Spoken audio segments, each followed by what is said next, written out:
What's going on, y'all? We back for One Piece 1177. Let's get right into it. I'm about to react to this. Let's go. One Piece chapter 1177, Fury. Let's get right into it, baby. One Piece is back. Yes, sir. Yes, sir. Cover request by Mrs. Fujin. Excuse me. Robin planting flowers in a mole-made flower bed. So we got Robin in her little earthy, I'm one with nature bag right now. She got a bunch of these little moles. One's dressed like Bob the Builder. The other one is chilling. He got a little scully on with some headphones and he's smoking a cigarette. Okay. And they made a bunch of little holes and she's putting little flowers in them, which is nice, you know? So let's get right into the actual chapter. We cut back to it. We're in the West Village part of Elbaf, and we got people running off. We got the kids, the children giants, and their parents that had fallen off that cliff a couple chapters back. But anyway, it looks like they're grabbing up their children, trying to run, get away from this crazy scene that's been going on. Cool, the giant warrior pirates are fighting, and this is Colon. This is Scopper Gaban's son talking about, because in the last chapter, Dory and Broggy were brought back to the good guy's side, and now everyone is starstruck because they're the original giant warrior pirates, so they're pretty famous in this land. All right, continuing on. You've got to come back to us, chiefs. Unlimited strength and bodies that regenerate. So now all their underlings and whatnot, I guess the other giant warrior pirates, are still demonic and under Emu's control at the moment. Nothing beats this invincible feeling. It's so liberating. Have a taste of our power. And he stabs the trident right through Dory's freaking shield on his hand, right through his arm. Captain Dory! But Dory's looking at him. That shit went right through his forearm, right about here. He said, to think that fiercely proud giant warrior pirates would succumb to this, which is hilarious because he literally succumbed to this. Like, he literally succumbed to this. And he giving them a look like he about to be on demon time. They giving him a demon time smile right back to him. Shame on you all, you damn idiots. All right, so basically we about to see Dory, Broggy, Hajrudin, and Hansen turn up on these fools, and probably later this chapter, maybe the next chapter. Cut over to the Sun Realm, near the lift, and we're with Chopper's group. Stop this! We're comrades! We fought side by side! I can't bring myself to hurt you guys! DDT! Rhodes! Okay, and this is another one of Hajrudin's guys that's saying this to two of the other pirates that, I mean, the two of the other giants that got turned into demons. You don't want to cut us down? What an excuse. Join us. Oh, this is Kashi. Oimo and Kashi from the Waters Endy's Lobby arc. This is Kashi right here. You don't want to cut us down? What an excuse. Join us, Kashi. Having an invincible body is the best. You can't bring yourself to hurt us as if you could, even if you wanted. I dare you to try. And as I'm thinking, I'm like, is Oimo strong enough to take on two of these guys by himself? He does have Scopper there, but Scopper got a freaking IV going through him. And Chopper's trying to stop whatever's going on. Yeah, I thought they all went the other way, Chopper says. Kashi, if you get caught between them, you'll turn into a demon too. Kashi, you've got to fight, Chopper says. It's impossible. We've been friends forever. Well, my boy, you're going to have to put that to the side. That's what I got to say about that. I can't hurt them. Kashi. And he's just getting poked up by the trident. Hey, Gontonio, that's a crazy name. We've been buddies for a long time, and you never change. Whenever you ask for just one bite, you always go and eat half of it. And here comes, oh wow, here comes Broggy. Broggy said, I don't give a damn. I don't give a damn if you my homie, man. You demonic right now. oh no, we cut back to the other group. That's what it is. So yo, Broggy's not playing with these fools, man. He put the axe right through him. You always go and eat the other half of it. Sorry, Chief. Gungnir. What a name of this attack that Hajrudin just did. But he just put his fist, pause, through this guy and split him in half, which is pretty nuts.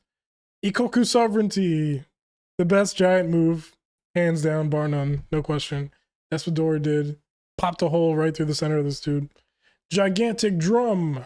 I kind of like that. He had the big shield. You need to teach that to my man Usopp. 3 sword style, Red Ogre. Yeah, let's show me some, Zoro. This panel is crazy. 3 sword style, Red Ogre, Mega Fury. So we got the title of the chapter here. Zoro freaking using a new move, 3 sword style. Shing chops this guy's head into like 1, 2, 3, 4, 5, 6, 7, 8 or 9-ish pieces. Chopped him up. Beautiful, man.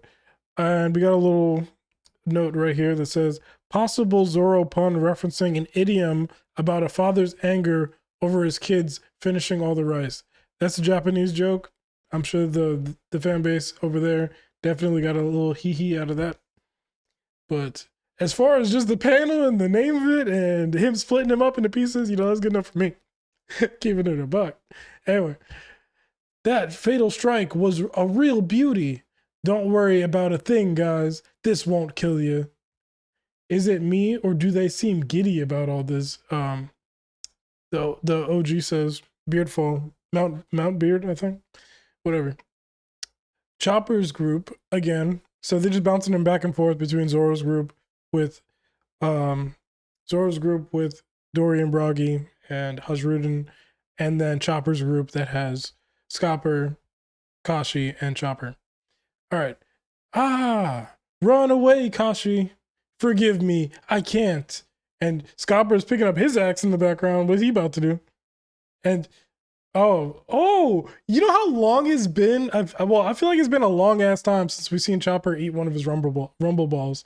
He eats the rumble balls, nom, chomp, and then goes into Giant Chopper, and then he's bitch slaps him. Knock it off, you jerk. I don't feel a thing. And it's like the demon like squiggling out of him. Thud! He falls on the ground. And now there's a bubble around him and like fire. Chopper don't know what's going on. I don't know what's going on. He's just like, huh? So let's see if we can figure out what's about to go on, what's about to go down right here. And okay, we cut to the next little part, and Chopper looks down and he's confused, but the guy's turning back to normal. He turned back to normal? How? Kashi says. Outside the owl library. Okay, so we're cutting over there now. Black ball. Yummy. Pause. So Nami's filling Zeus full of black balls. Pause. And we see Kilimanjaro, and he's like, "You miserable dogs!" And he's just a head, and he's all caught up. His mouth is tied up also, but he's just a head, and with part of his face missing on the side. Do you know the hell that's in store for you plebs? Like plebs, like that you dare defy the gods? For some reason, I kind of felt like his character was going to be a little bit more than just I'm a celestial dragon, but it kind of feels like that's kind of what he's been boiling down to ever since he took off his seahorse mask or whatever he had going on, or went back to his full whatever form.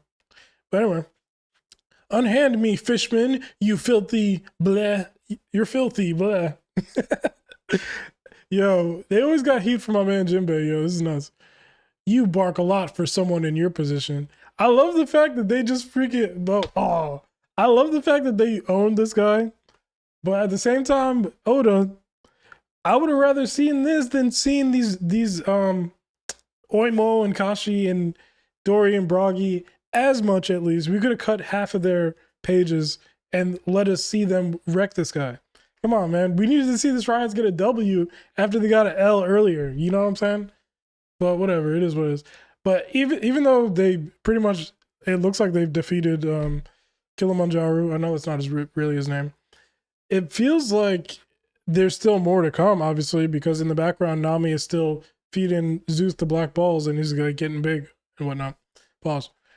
You bark a lot for someone in your position, Jinbei says as he's holding the head in his hand. Blah. If we box him up, He shouldn't be able to reattach everything, right? Frankie says. Yes, Frankie. Super. Anyway. Thanks for the help, everyone, Zeus says. I guess that's one way to deal with these guys, but it's hard to believe these are the kinds of knights they have protecting the Holy Land, Sanji says. We've just gotten too strong for him, Sanji. That's what Frank. Tell him what time it is, Frankie. You gotta let this nigga know. Anyway, Luffy's an emperor now. You feel me? Yes, I do feel you, Frankie.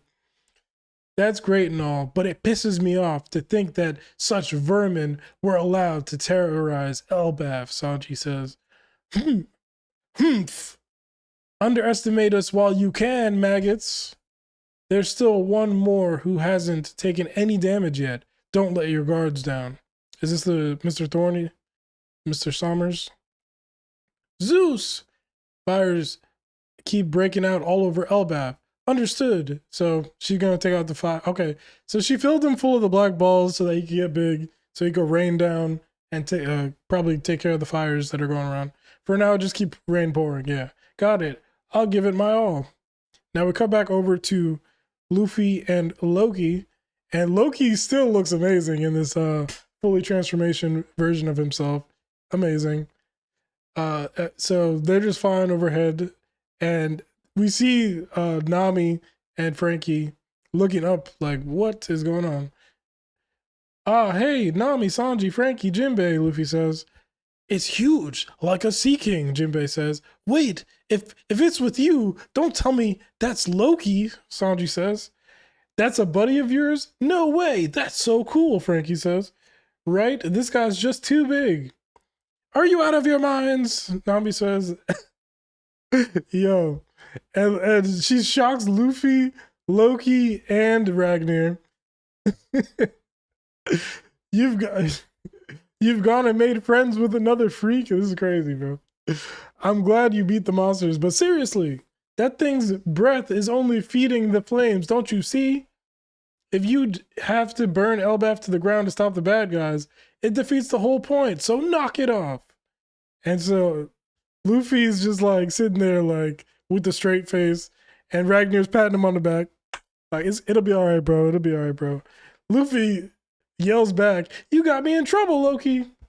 I just want to crush all the threats to Elbaf. Why the hell should I give a crap about your crewmates bitching? And he shoots a fucking lightning blast out of his mouth at Luffy. Loki don't ever give a F, yo. I swear to God, bro. That's why I like him. And he's not wrong. He's not wrong. Luffy eats that, obviously, because he's made of rubber. Oh, it's just lightning. Why didn't that work, Loki says.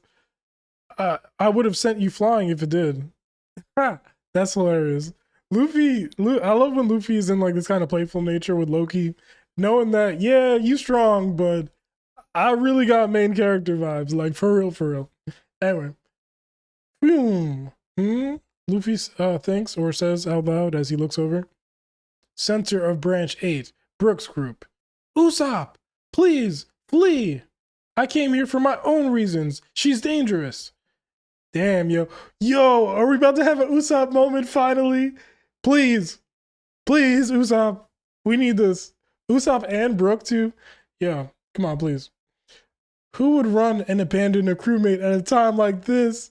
And let me just set the scene here a little bit. Emu's up in the air with the wings flapping, and Brook is taken out. He got a sword going through him. He's on the ground. He's on his back. He's like, ah. And Usopp is forward. He's not on his back, but he's slowly getting himself back up. It reminds me a lot of back in Alabasta when he was getting wrecked, but then they started talking smack about Luffy and how he'll never be the Pirate King, and he got up. He was just like, you can't talk shit about my nigga. Not while I'm around. Yo, I can't wait. Please give me an Usopp moment right now. Who would run and abandon a crewmate at a time like this? Brook.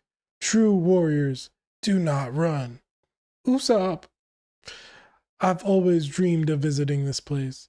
To come to the land I've admired. Usopp having his moment against Emu of all characters in Elbaf. This is the type of shit we fucking came here for. Please. I won't disgrace myself. Not here. Besides, I'm burning with fury right now. I thought that it was about Zoro's move. Come on, yo. Brooke, these guys, they're looking down on Elbaf. And it cuts to Imu Gonko just like looking with the same blank stare. Their gutless plan was to sneak here and kidnap children. They didn't use their own strength at all in this invasion. They relied on those monsters and hijacked the minds of all those proud warriors, trying to force them to slaughter each other. And now Imu's zooming towards him. Oh my God, Usopp, what's about to happen? How dare you carry out such a cowardly and underhanded scheme, you shameless bastard! What's happening? Oh my God. Usopp! Brooke yells. And Imu pulls up, gives him the hand. Oh my God, what's about to go on? Shoots out the hand. Oh, well, first of all, what initially happened was Usopp slapping the shit, getting the slap shit out of, the shit slapped out of him, I'm pretty sure.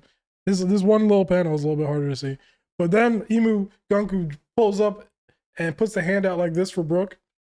And she hits him from pretty far away, like some kind of, I don't know if it's a projectile or got telekinesis. The warriors of Elbaf, but Usopp's back up. The warriors of Elbaf fight with their own swords and shields. They put their own lives on the line. They're a nation of warriors. If you want to conquer them, do it fair and square. Fight them head on, you spineless coward. Usopp. Let's go, baby. Imu about to talk back. Hold up. A dominant ruler never sullies their own hands. Skull, bomb, grass. Go ahead, hit that nigga. What is this? Usopp surprised. Fire. Oh, I think it is telekinesis, yo. Stopped that shit and then made it blow up on Usopp, which I kind of could have saw coming. I'm not gonna lie. But anyway.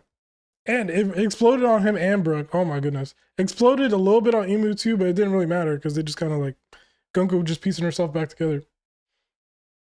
And now Luffy and Loki have pulled up to the scene finally. And oh my God, bro. Luffy looks devastated seeing his two homies on the ground like this. It's her. It's her. Who is it, Loki? Anyway, Usopp, Brooke. Yo, we about to get a fucking moment, bro, for Luffy. Anyway, she's the source of the haki we felt down in the realm of the dead, Loki says. ... Imu Gonku just looking. ... Is all that Brooke or Usopp has to say. Hey, Loki, Luffy says, I'm really pissed now. I wasn't planning on letting these guys go off the hook anyway, Loki says. Nika, Nidhogg, submit or perish. This battle shall divide the world. Ah!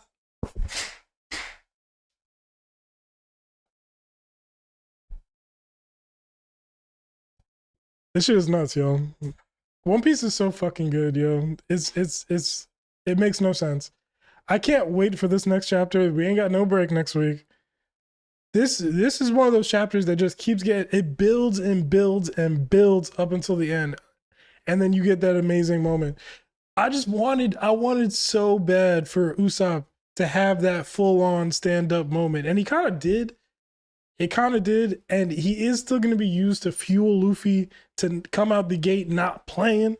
And I still think that Luffy and Loki are going to do enough. But I feel like Luffy needs to lose here, doesn't he? I feel like he needs to lose, personally. But anyway, this chapter got me speechless, low key. Like, there's so many amazing moments in this chapter.